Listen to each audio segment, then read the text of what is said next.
Курсты сатып алғаннан кейін сіздерге осындай текст келеді. Міндетті түрде мұқият оқыңыздар. Осы жерде қадамдар түсіндірілген. Курстарың саналы орта KZ сайтында тұрады. Оған өту үшін мынаны сілтемені бас дейді. Сілтемені басасыздар. Сілтемені басқан кезде сіздер осында платформаға өтесіздер. Міне саналы даму алаңы. Сіздердің сатып алған курстарыңыз міне тұр. Бірақ ол ашылмайды, пока сіздер тіркеу өтпейінше. Тіркеу жасамас бұрын мына ескерту дегенді оқылаңыздар. Бұл жерде маңызды ескерту тұр. Ладно, бұған уақыт жоғалтпайық, тіркеуге өтеміз. Тіркеуге өту үшін мына кнопканы басамыз. Міне басты бет кіру, тіркеу дегенді басамыз.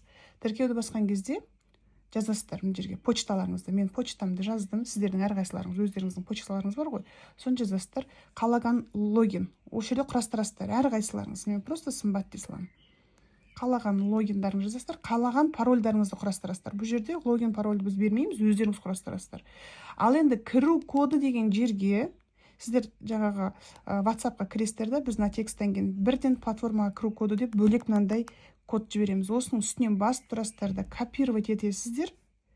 Одан қайтадан сол платформаларыңызға өтесіздер да, мына кіру коды деген жерге жаңа кодты вставлять етесіздер. Міне я вставила. Енді тіркелу. Тіркелгеніңіз үшін рахмет. Болды. Сіздің сохранить парольді қойсаңыздар да болады. Каждый раз логин парольдарын теріп отырмас үшін. Міне, сіздерде уже дайын. Мына жаңа қызыл құлпы еді, жасыл құлпы болды, ашылды. Пожалуйста, басасыздар да курстарыңызды көре бересіздер.